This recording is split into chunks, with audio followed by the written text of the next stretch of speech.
الشيطان الرجيم. پناہ مانگتا ہوں میں اللہ کی شیطان مردود سے.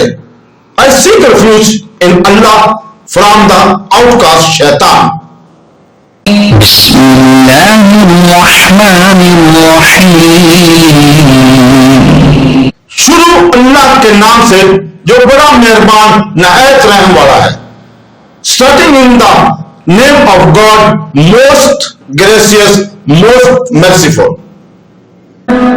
وَإِذَا رَأَيْتَ الَّذِينَ يَخُوضُونَ فِي آيَاتِنَا فَأَعْرِضْ عَنْهُمْ حَتَّى يَخُوضُوا فِي حَدِيثٍ غَيْرِهِ وَإِمَّا يُنسِيَنَّكَ الشَّيْطَانُ فَلَا تَقْعُدْ بَعْدَ الذِّكْرَى مَعَ الْقَوْمِ الظَّالِمِينَ.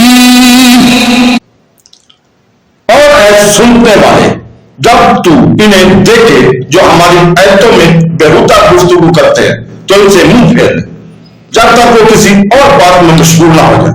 اور اگر شیطان تمہیں بلا دے تو یاد آنے کے بعد ظالموں کے پاس نہ بیٹھ. And when you see those who engage in offensive discourse concerning our verses, then turn away from them until they enter into another conversation. And if Satan should cause you to forget, then do not remain after the remainder with the wrongdoing peoples. صدق اللہ العظیم. جزاک اللہ. ناظرین، آپ تلاوت قرآن پاک سورہ انعام کی آیت نمبر 68 اردو اور انگریزی ترجمے کے ساتھ سن رہے تھے. ابن عباس رضی اللہ تعالیٰ عنہ کی روایت کے مطابق پوری سورہ انعام مکہ مکرمہ میں ایک ہی نشست میں نازل ہوئی. یزید کی بیٹی اور حضرت معاذ بن جبل کی چچا زاد بہن اسما کہتی ہیں کہ اس سورت کے نزول کے وقت رسول پاک صلی اللہ علیہ وسلم ایک اونٹنی پر سوار تھے اور میں نے اس کے ناک کی رسی پکڑی ہوئی تھی. نزول کے وقت 70,000 کے قریب فرشتے اس سورت کے ساتھ اللہ کی تسبیح کرتے ہوئے آئے تھے. یہ سورہ انعام کے فوائد کا صرف آغاز ہے.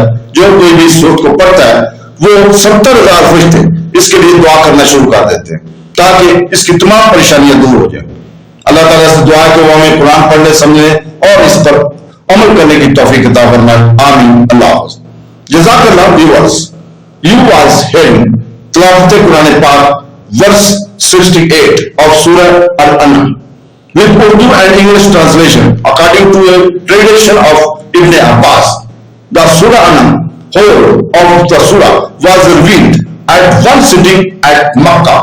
Asma, daughter of Yazid and a cousin of Hazrat Muaz bin Jabal, says during the revelations of this surah, the Holy Prophet was riding on a she-camel and I was holding her nose rope.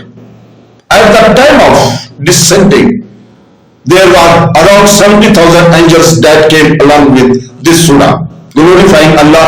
This is just the beginning of the Surah An'am benefits.